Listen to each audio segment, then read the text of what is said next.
afternoon. I have a few things at the top and then happy to dive into your questions. Sorry, here we go. Earlier this week, the Senate announced a bipartisan, critically important national security supplemental. A supplemental will provide military aid to help Ukraine defend itself against Russian aggression, which means an investment in our defense industrial base and supporting American jobs to produce weapons and equipment that the U.S. can send to Ukraine. It is important to note that the United States has not provided a presidential drawdown package for Ukraine since December 27th. Now, I don't have to tell you what's at stake in Ukraine, but it's worth restating. Its very existence as a democratic nation and a free people, and Ukraine's fight for its sovereignty sends a message to authoritarian regimes around the world that violating the international rules-based order comes at a high cost. But faltering in America's support for Ukraine would send a different message, and a dangerous message. If the U.S. stops support to Ukraine, we should be clear-eyed about the repercussions. Putin is not going to stop in his quest for power and control beyond Ukraine's borders toward NATO. If Putin attacks a NATO ally, we will find ourselves in direct conflict, as we are committed to defending every inch of NATO. So let's be clear.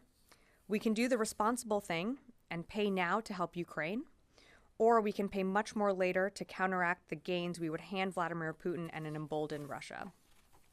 And make no mistake, our adversaries and our friends are watching. China is watching how we support Ukraine in the face of Russia's overt aggression. If we falter, the PRC will be emboldened as well to take even more provocative actions in the Indo-Pacific. Our support for Ukraine is not jeopardizing the schedule and the cost of domestic programs and our commitments to the Indo-Pacific, Israel, and other critical priorities. And while we welcome the introduction of this bipartisan supplemental, the department continues to urge Congress to pass our base budget.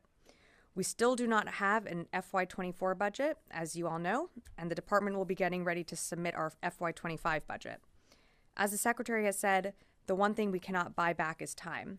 And we are losing critical time under a CR that we need to be spending modernizing our military to meet the pacing challenge. Continually living under a CR is asking us to try and fight with one hand tied behind our back. And as you know, our adversaries don't have to live under a CR.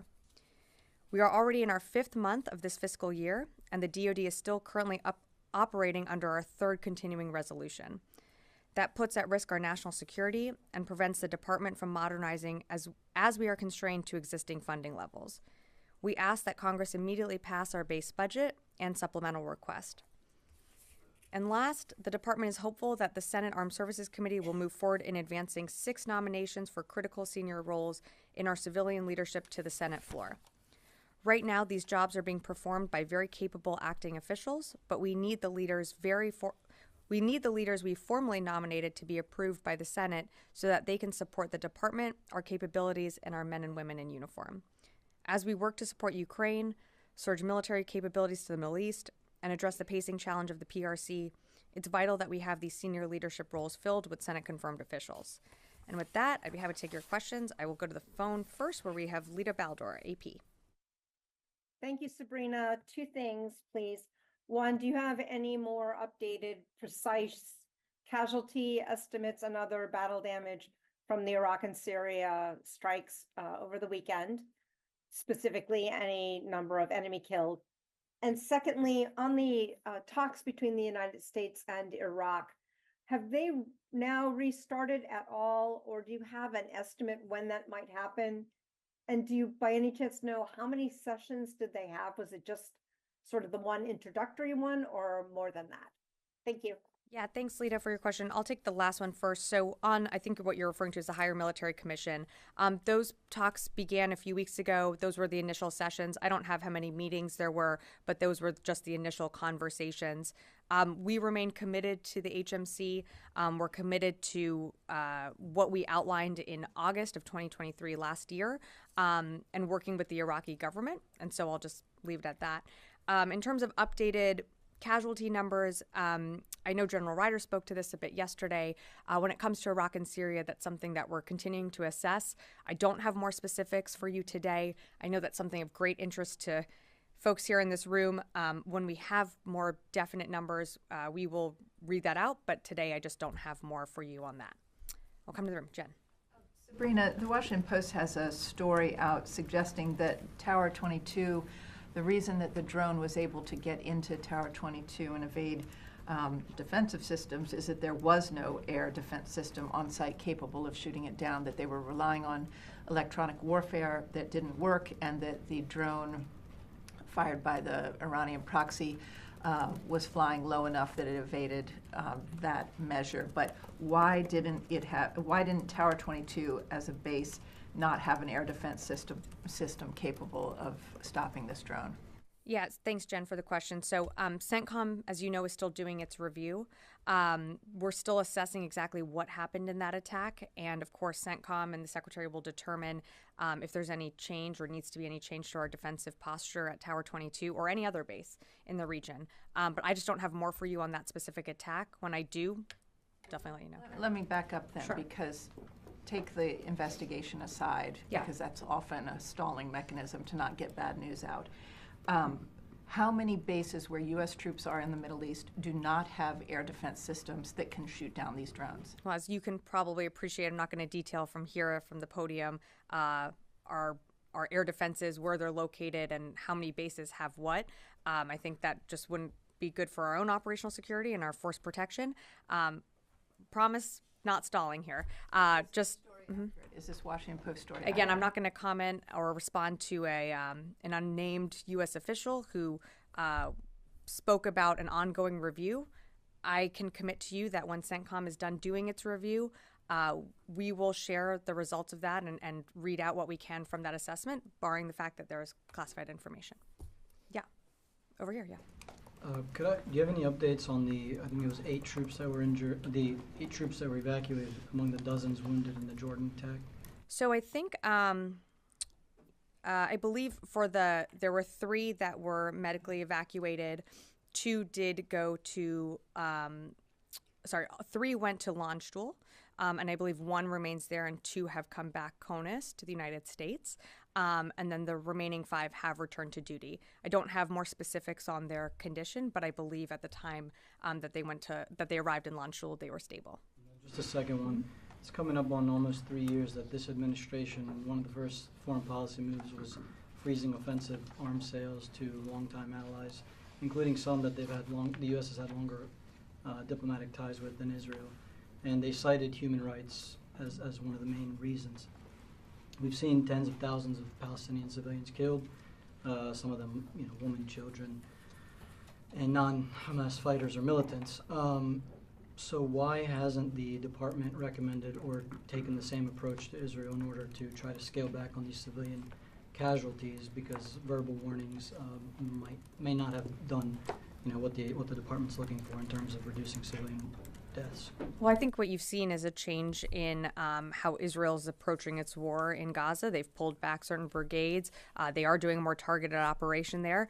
From this podium and across this administration, I'm speaking on behalf of the Secretary, but he's been very clear in his conversations with Minister Galan, and of course when he was in the region in December, about the need to protect innocent civilians, the need to allow humanitarian aid to flow into the region, into Gaza, to make sure that civilians, whether they be in humanitarian areas and hospitals, get the care that they need. So we've been very clear, both publicly and privately, about our position and about the need for Israel to do everything possible to protect innocent civilians. Dan. Thank you. Back to the Tower 22 issue. It would appear that the United States has more bases than it has air defenses in the Middle East right now, despite there being 160, 165, 168 attacks, and a growing number really by the day. Is this a failure of imagination at this point? Why would there not be, this sort of thing taken into account? Why would they not reconcentrate, pull back to fewer bases where you do have air defenses, some measure of actually protecting these troops seriously? So 2 things on that. One, as you mentioned, 100, 150, 160, 165 attacks. For a majority, those attacks have been unsuccessful. We've seen a majority of those attacks have minor damage to infrastructure, incur minor casualties to our service members. Not saying we don't take those seriously, we absolutely do, but the impact of those on our bases has not been significant until what happened at Tower 22. And that was tragic, absolutely tragic, that we lost 3 service members and over 40 were wounded. So that is exactly why CENTCOM is doing the assessment and review that it is right now to determine what else we need to do, what happened, why this attack happened, how this drone was able to get through, how it was able to evade air defenses. But for the most part, our air defenses have been able to catch or been able to destroy any impact or any incoming from whether it be rockets or drones at bases. And as you mentioned, I think your question was, why don't you move troops into different areas where there are more robust air defenses, let's say. Across Iraq and Syria and Jordan, the mission of these service members is the defeat ISIS mission. So moving our troops and our service members into different areas takes away from their mission. That's what they're there for. That's what they're there to do. They're there to execute on and ensure the enduring defeat of ISIS and work with the partners, whether it's the SDF or the Iraqi security forces, to ensure the enduring defeat of ISIS. And that's exactly what they continue to do, despite the fact that these attacks happen, when they do. Sure. At the top, you read out raised some alarm about the supplemental and the situation with Ukraine and the PDAs and all of that. Can we expect in coming days, the Pentagon, particularly the administration side, the political side, to ramp up pressure on Congress as this seems to remain very much caught in limbo, caught in neutral, no real resolution here? Well, I mean, I don't think we ever stopped ramping up our pressure. I think we've had a pretty consistent drumbeat. I can't at this moment go back to every single time we've talked about the budget or the supplemental, but we've certainly been very public here from this podium about the need to pass a supplemental, to pass an on-time budget. We are way past that deadline at this point. I think back in December when we passed when we sent out our last Ukraine package, we spoke around that time about we have no more money. We have no more authority to continue to give PDAs to Ukraine because we can't backfill our own stocks. So I wouldn't say that there's a renewed urgency. That urgency has been consistent. We've been saying it from the beginning. We've been sounding the alarm bells. All we can ask and continue to implore is that Congress pass a budget, pass a supplemental, so we can continue to provide aid to Ukraine. Dave. Forgive me if you said this at the top, but is any USA still going to Ukraine? The PDAs are run out, but what about USAI? There are certain contracts from USAI that are ongoing that have long-term contracts. I don't have that full list in front of me, but some of the contracts are years out. So yes, there are still some capabilities that will flow to Ukraine as those contracts close. Can you give us a list? We can work to get you something, or at least provide you some update of maybe some items that are still pending. Well, yeah, Fadi. Stuff that's going. Yeah, we'll work with you to provide what we can to update you on aid that continues to flow from USAI contracts. Fadi. Thank you, Sabrina. So the Defense Intelligence Agency released a report confirming report that confirmed the Houthis' use of Iranian missiles and UAVs. Are you able to talk a little bit about the key findings in the report, address the report from the podium? Thanks, Fadi. I honestly have not seen the report or read the report yet, so I can't discuss the findings. But of course, we've been very clear that Iran does supply the Houthis, other IRGC-backed militias with weapons and different capabilities, including UAVs. So that's something we've been pretty consistent about. But in terms of the more specifics on the report itself, I unfortunately have to direct you to the report. Since the strikes in Syria and Iraq on Friday, I believe there's been only 2 attacks on U.S. forces. That's right. And both happened in Syria. Do you, even though it's a short period of time, do you attribute this decrease in number of attacks to the effectiveness of the strikes and the message that the Pentagon and administration sent to the region, specifically to the groups aligned with Iran? Well, I can't speak for the groups that continue to launch these attacks. All I can say is that I think we sent a very clear message, a very loud message in both Iraq and in Syria that these attacks must stop. But I can't predict the future. I can't predict that, there won't be an attack tomorrow. But all I can tell you is that we've laid out that this will be a multi-tiered response, and we will continue to respond if we need to. Yeah, Carla, and then I'll go down. So. Thanks, Sabrina. Can you just provide some more details on the latest Houthi attacks today? I think I'm tracking 6 missiles at this point today fired. There were additional attacks, I believe, launched in the Red Sea. I don't have all the specifics. I know that we are working to get you some of those details, and when we have more, we'll provide them. And then just to follow on Iraq and Syria, no new attacks, just to follow up on Fadi, no new attacks today on U.S. forces in Iraq and I'm not Syria. tracking any new attacks. Yeah. Laura. First of all, I really like your shoes. Oh, That needed to be said. Sorry. I am excited that this will be in the transcript as well. Yeah. Thank you. And on a totally different topic. Yeah, okay. Great. There were reports today that the U.S. is providing military aid to Guyana, and I'm wondering if you can elaborate on that. What are we providing? How much money? And are we actually sending weapons, or is it just aid? That's a great question. I don't have more for you on that, so I'm happy to take it. Yeah, great. Megan. Can we get an update on the attacks, the total number in Iraq and Syria and the Red Sea, and injuries?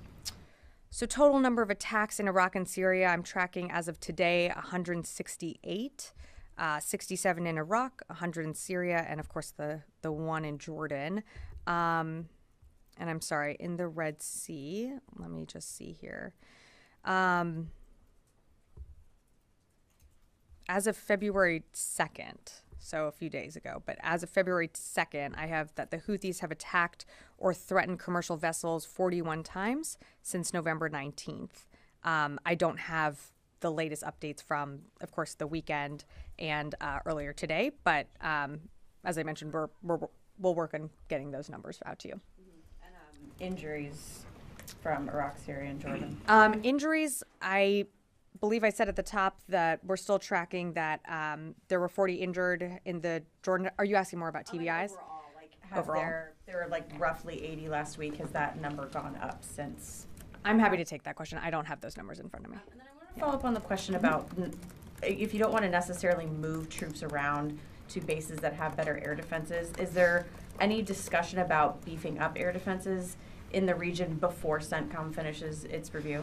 Yeah, I think the commander and the secretary and the chairman have, of course, discussed what else is needed to protect our forces in the region. I'm not going to go into those conversations or what changing our posture looks like, but that's absolutely something that is being discussed. And again, in terms of moving our troops around, the priority of the secretary is, of course, making sure that our forces are safe, but also is the mission. And the mission there is the enduring defeat of ISIS and making sure that our troops can do the job that they're there to do without these attacks happening and being protected. So again, CENTCOM is doing the review. They're going to continue to assess how this drone evaded our air defenses. And when we have more to share, we'll certainly share it with you. Tom, then Tom. Thanks, Sabrina. Yeah. Two questions. One on Ukraine, one on the Middle East. Sure. So on Ukraine, you sounded the alarm at the top about the... Just to be clear, we've been sounding the alarm. You have been, that's true. Yeah, okay. And I heard it again today. Great, great. Tucker Carlson is about to interview Vladimir Putin in Moscow. Great. The pro-Putin narrative is gaining traction in the US, and Republicans see continuing to block Ukraine aid as a winning political strategy. Is the Pentagon planning for the eventuality that Ukraine will never get any more money from the US?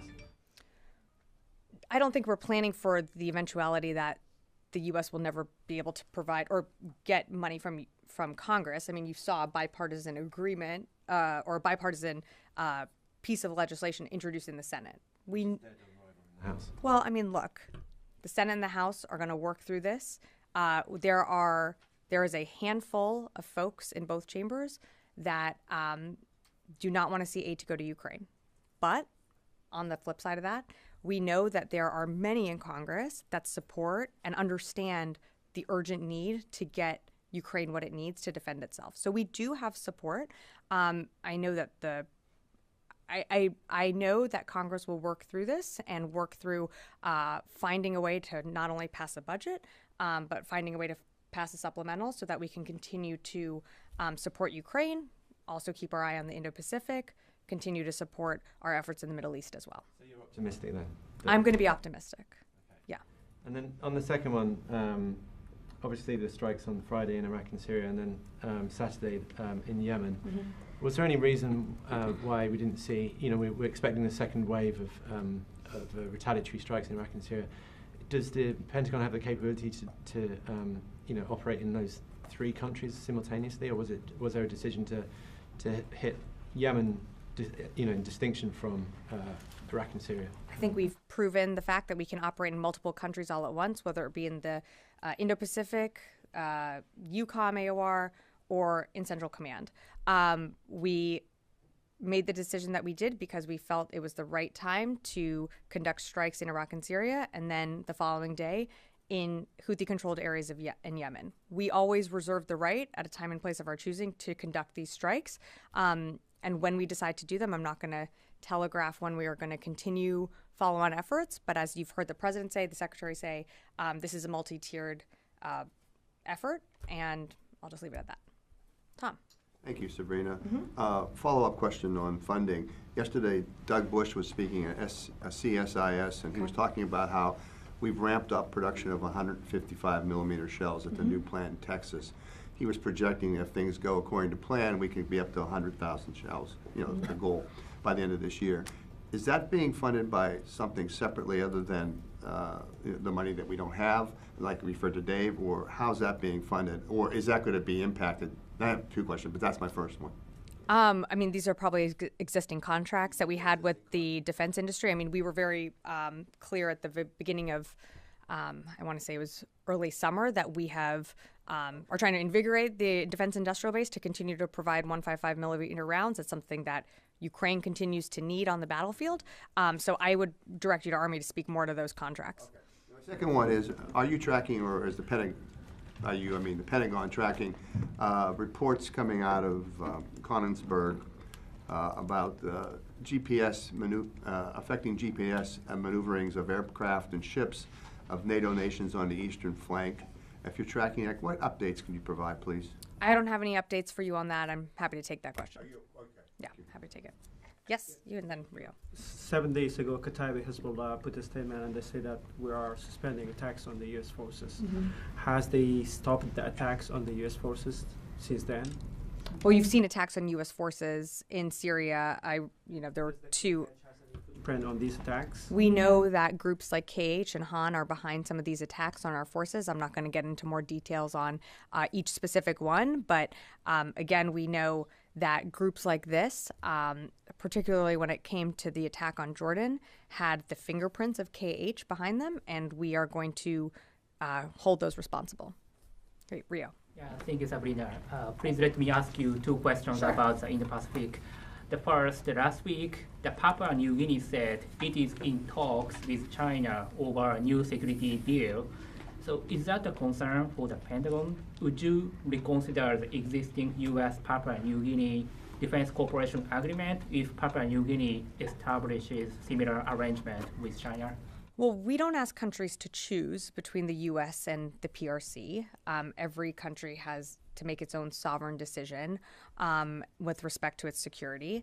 But our defense cooperation agreement reflects our partnership and our shared values with Pacific countries, and of course the importance of ensuring the security and prosperity of the region to our shared commitment to the Indo-Pacific. The U.S. Congress has not approved a new funding program for Palau, Marshall Islands, and Micronesia, who are a member of the Compact Free Association. So how concerned is the Pentagon that the delay in funding could create an opening that China could take advantage of? Yeah, I think you heard what I said at the top. We're very concerned that we don't have a budget. We don't have a supplemental, which means, key areas of focus like the Indo-Pacific, like meeting our pacing challenge of the PRC. We are concerned that a continued delay could leave these partners vulnerable to influence and coercion. So yeah, we are absolutely concerned. Great. Jared. Hi, Sabrina. The IDF is investigating potential violations of law of war. Haaretz is reporting dozens of incidents that are being looked at by the IDF. Does the U.S. support this investigation, that the IDF investigate itself? I'm not aware of the investigation, but certainly any reports if there's something that the IDF feels they need to look into, whether it's, I can't remember exactly how you phrased it, but we would support the IDF looking into any deaths of innocent civilians. How confident is the department in the IDF's ability to investigate itself for its conduct in Gaza? Well, we hold our partners to a high standard. We have investigations of ourselves. We do reviews of different events, so we would hold the IDF to the same standards that we hold ourselves to. I'm just going to go to the phones really quickly because before I forget, and then I'm happy to come back in the room. Idris, Reuters. Hey, Sabrina. Two quick questions. Firstly, I know you can't get into details about casualties from the Friday strikes, but the Iraqi government said civilians were amongst those killed. Can you say whether or not you believe at this point whether civilians were killed or not? And secondly, you guys were flying ISR missions over Gaza in assistance of hostage rescue efforts. Are those still flying, and will you continue flying them until all the hostages are back, or sort of is there a timeline for that? Thanks, Idris. So in terms of ISR over Gaza, I mean, we are assisting in trying to recover hostages and rescue hostages. I don't have more to share on ISR, only that we do continue to assist the Israeli government in bringing home Americans who are still held captive and others from different nations. In terms of reports on civilian casualties, I've seen those reports. We take any report of civilian casualties very seriously. As I mentioned, I don't have a battle damage assessment for you right now. It's something that CENTCOM is reviewing. And should we, when I have more information, I'd be happy to provide it. But of course, when it comes to any civilian casualty, we would take that very seriously. One or two more out on the phones. Heather, USNI. Thank you so much. I was wondering if the DoD is seeing the reporting from The Guardian suggesting that the Houthis may target internet cables in the Red Sea, and if there's any concern by the DoD that the Houthis might try to disrupt these submarine cables. Thanks, Heather. I haven't seen the Guardian report, but of course, any disruption to ships being able to transit our own forces in the Red Sea, anything that could disrupt that, of course, we take very seriously, but I haven't seen the report, so I just can't really comment beyond that. And last question on the phone, Jeff, Task and Purpose. Thank you. I know you said you're hopeful that Congress will pass a budget, but I remember March 2013 and sequestration very well. So would it be possible for DoD to provide a list of what it would not be able to do if Congress passed a year-long continuing resolution? I understand if it needs to be taken, but just an outline of, how many planes can't be bought, ships can't be built, missiles can't be purchased, etc. Jeff, I too remember March 2013 as I was in the House when sequestration happened. So very familiar with that. Look, Jeff, I'm not going to get into hypotheticals just yet. This legislation was just introduced. We still have a pending budget that the House and the Senate are going to work through. Again, we've been very clear on the fact that we are operating under a continuing resolution, which is significant risk to our national security as our adversaries are able to continue to modernize while we are handicapped at being able to invest in new technologies, start new programs. But I'm just not going to go into hypotheticals just yet, but appreciate the question. Time for, yes, one more over here. Go ahead. Okay, thank you, Sabrina. What do you have for Russia, even Iran, as they said yesterday at the United Nations Security Council, that Washington is not looking for a solution in the Middle East, and its strikes in Iraq and Syria is just escalating the conflicts? I would say that attacks on U.S. forces over 160 times is escalating tensions in the region. We don't see conflict with Iran. We don't seek a wider regional conflict, whether it be in the region. We have been very clear in our intentions in Iraq and Syria and at Tower 22 that they are there, our service members are there in support of the de-ISIS mission. So we don't seek a larger war. These attacks started on October 17th when IRGC-backed groups started lobbing missiles at our service members who are there, again, and have been there for over 10 years as part of the Defeat ISIS mission. So I think it's important that we give that comment some context. So one more question separately. Yeah. Bombarding the Iraqi Kurdistan region borders by Turkey is a daily routine. So have you tried to engage with either Turkey and Iraq in order to Turkey stop its strikes on Iraq? We are always engaging with Turkey. Turkey's a critical partner, a NATO ally, and I just don't have more for you on that. Thanks. All right, thanks everyone.